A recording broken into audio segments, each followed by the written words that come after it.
First at 5. From the University of Florida's College of Journalism and Communications, you're watching WUFT News.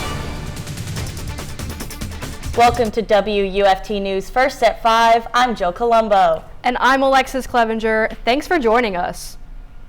President Biden delivers remarks on today's jobs report on the heels of yesterday's announcement that he'll tap strategic oil reserves to try to lower gas prices. NBC's Alice Barr reports the latest from Washington. President Biden today celebrating another strong jobs report. Our economy has gone from being on the mend to being on the move. U.S. employers adding 431,000 jobs in the month of March, with the unemployment rate falling to 3.6%. That's nearly back to pre-pandemic levels. The president saying the hiring trend means fewer worker shortages. It's going to help ease the supply pressures we've seen. And that's good news for fighting inflation. Inflation remains the top issue for a majority of Americans, with many workers seeing their wage increases swallowed up by rising prices. Going into this year, are wages going to go up more than prices?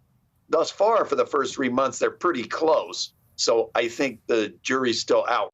Democrats are under pressure to help Americans feel better about the direction of the economy before midterm elections this fall.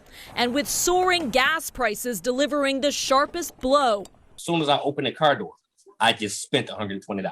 President Biden is moving to reduce the burden. His administration will release a record 1 million barrels of oil a day from the nation's strategic reserves over the next 6 months.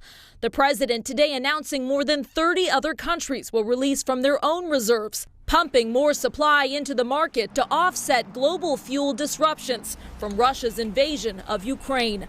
In Washington, Alice Barr, NBC News. Let's take a look around the state today, starting with the tragic crash you see here. A kidnapped 5-year-old died after a high-speed chase in Jacksonville.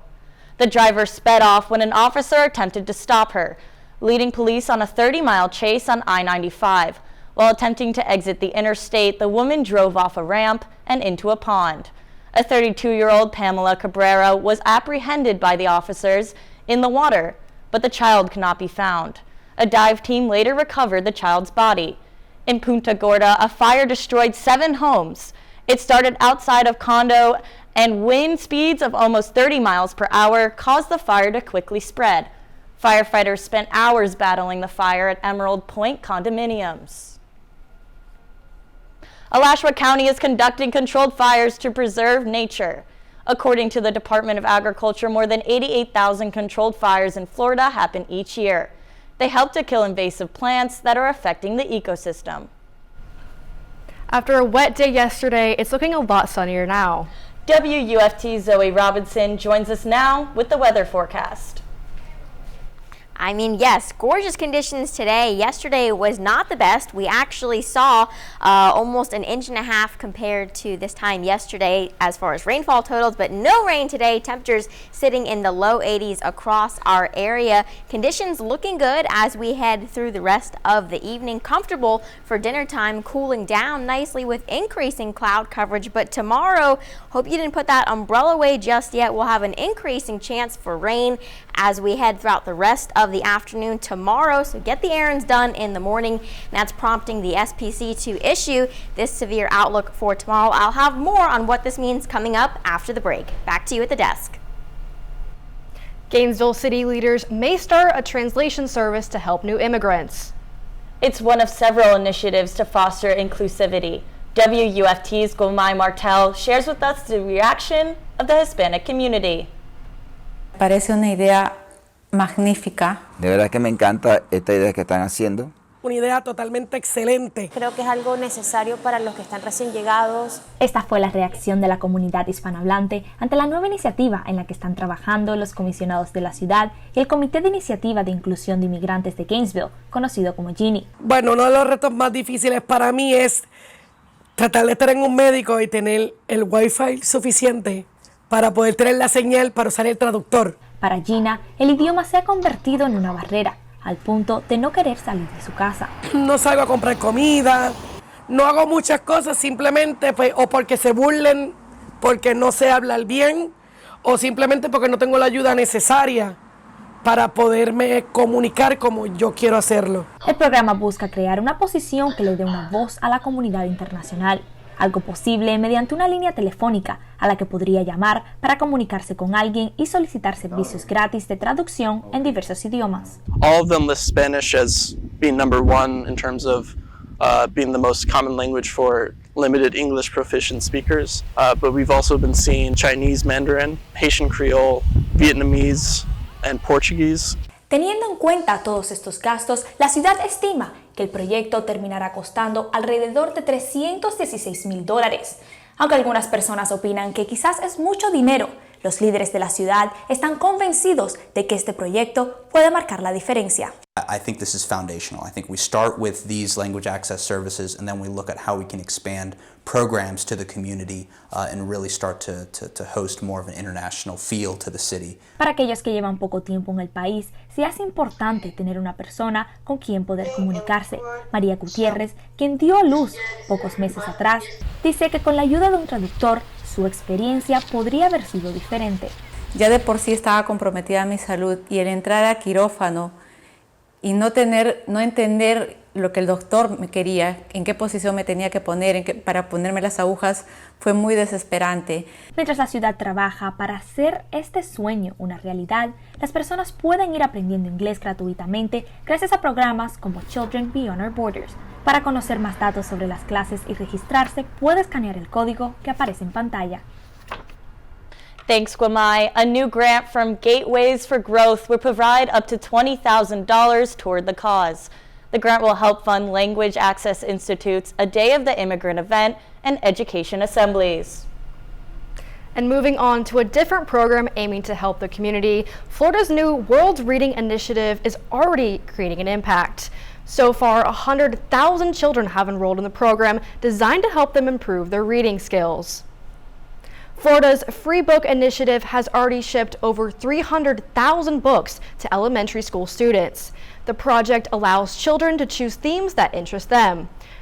Books that correspond to those interests and their grade levels are mailed to their home.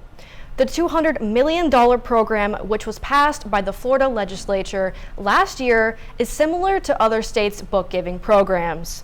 Beyond encouraging more reading at home, it aims to assist families that cannot afford to purchase books on their own.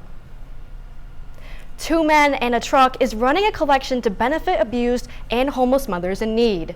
The moving company is partnering with local shelters ahead of Mother's Day. The collection drive will be hosted from 9 a.m. to 12 p.m. on Saturday, April 2nd at the Jacksonville Zoo. Some donor will win a VIP behind-the-scenes experience at the zoo and a $25 gift card to Winn-Dixie. This year, to mark its 25th anniversary in the First Coast region, the goal is to collect 25,000 items locally. Russia seems to be de-escalating its attack on Ukraine. Could this be a strategy? Pope Francis issues a long overdue apology. We'll tell you in a few minutes what community he aims to reach.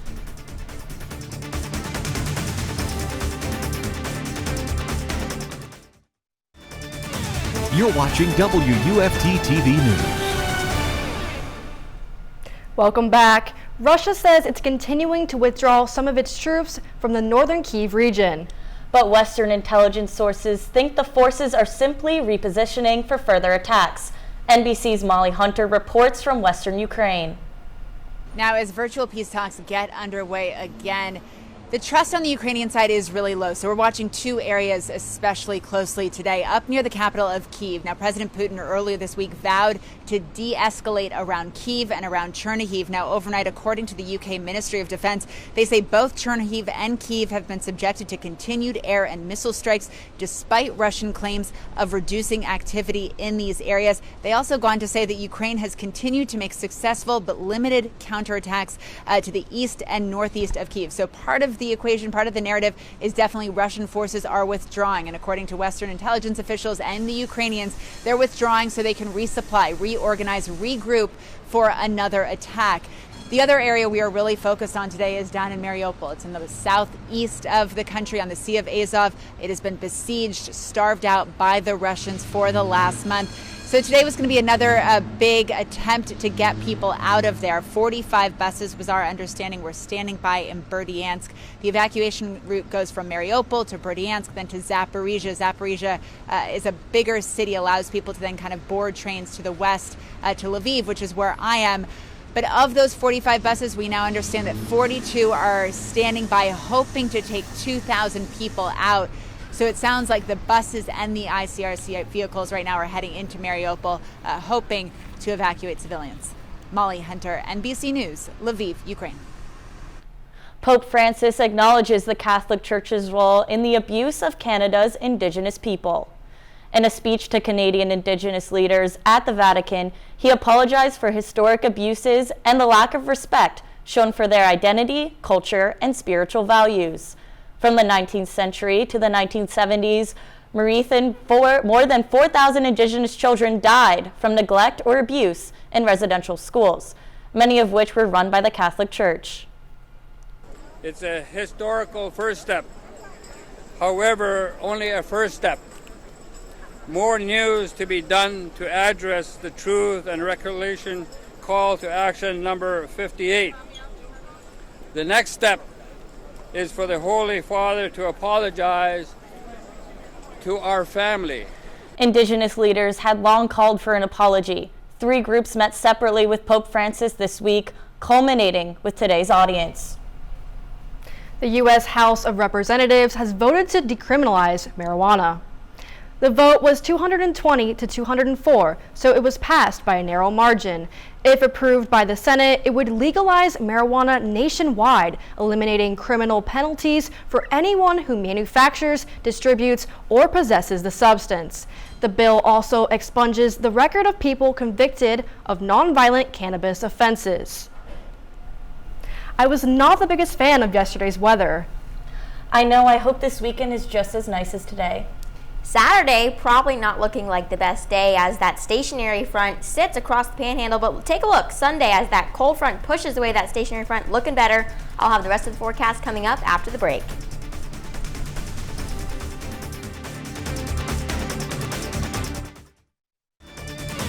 You're watching WUFT-TV News. Welcome back. It was a gorgeous Friday, much different from what we saw yesterday. We actually had the wettest March on record, and that's mainly in part from yesterday's last round of rain, but clear skies today, temperatures sitting in the low 80s. That cold front is why we saw all of those heavy downpours yesterday, but that is now past us and affecting South Florida. We have clear skies on the backside of that front, but that front will actually be an important component for tomorrow's weather. Before that, temperatures sitting in the low 80s, and they'll continue to cool down as we head throughout the rest of the evening. Looking good for dinner, and then increasing cloud coverages as temperatures dip down into the 60s. Looking good. We're not seeing a great chance for fog as far as the overnight goes. Could see a few patches near Crystal River and Stark, but nevertheless looking good for most parts of our area, and temperatures sitting in the low to mid 50s for our area. We do though have a chance for potentially severe storms tomorrow afternoon mainly. Notice hour by hour showing increasing cloud coverage and increasing rain chances as we head throughout the rest of the afternoon. Morning looking good, so if you have any errands, that would be the best time to do so. Like I mentioned, that cold front will now become stationary, draping from New Orleans all the way across the Florida Panhandle and into the peninsula, and that's fueling almost a moisture train impacting Cross City as far as the early afternoon. Could see a few heavy rounds, but notice into the later part of the afternoon, huge swaths of rain affecting Alachua County, Marion County, continuing onwards. It'll begin to clear out as we head through the overnight hours, but this is still prompting a severe weather risk mainly for tomorrow afternoon. Gainesville and southern parts of Alachua County teetering on that marginal risk area, but the main associated risks will be near Marion County and southward Ocala, the Villages, a level 2 out of 5 from the Storm Prediction Center from isolated tornadoes and damaging winds possible. Once that stationary front clears on out, conditions looking much better. Will continue on for the rest of the evening, and I'll have more on that as you see the rest of the week. Conditions quieting down through Sunday and Monday, but Tuesday, Wednesday, and Thursday, that's when the next best chance for rain will kick on up. But don't forget, Saturday we have chance for severe rain. Back to you. When we come back, find out what the Florida Gators are up to on the road this weekend.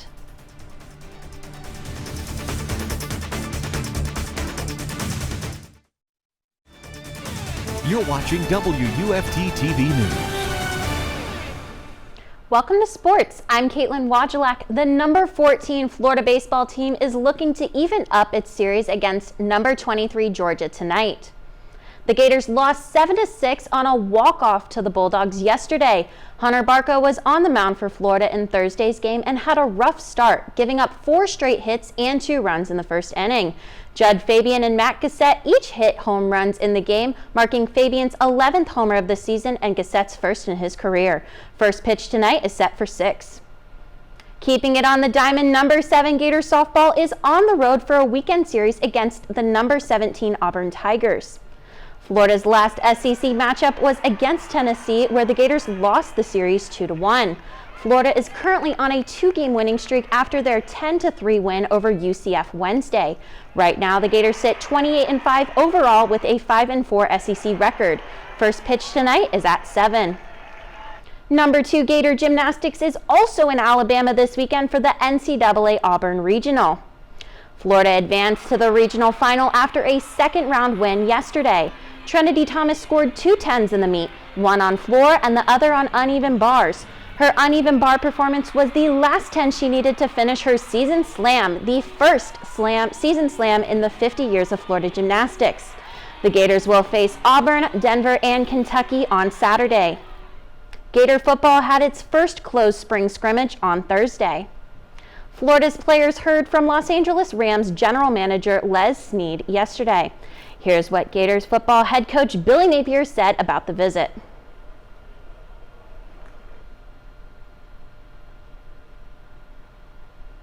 A couple things he said I think really resonated with our players, and a term that they used was "we, not me," right? And told many stories about individual players on their team, really accepting their role, working to earn more, the importance of each individual role, whether that's big or small. The Gators continue spring practice in preparation for the orange and blue game on April 14th. Thanks, Caitlin. Our entertainment reporter is up next, and she's still buzzing about the Oscars and the slap heard around the world. Hi, I'm Ariana Psarakos, and this is Entertainment Time with Ariana. Today, I'm going to give you a closer look on what took place at the Oscars. During the event, comedian Chris Rock made a joke about actress Jada Pinkett Smith, the wife of Will Smith. Jada, I love you. G.I. Jane 2, can't wait to see it. The Smiths found the joke insensitive. It turns out Jada has the medical condition alopecia. Will defended his wife by getting on stage and slapping the comedian. Oh, wow! The assault surprised Rock, the audience, and the viewers. People are still talking about it.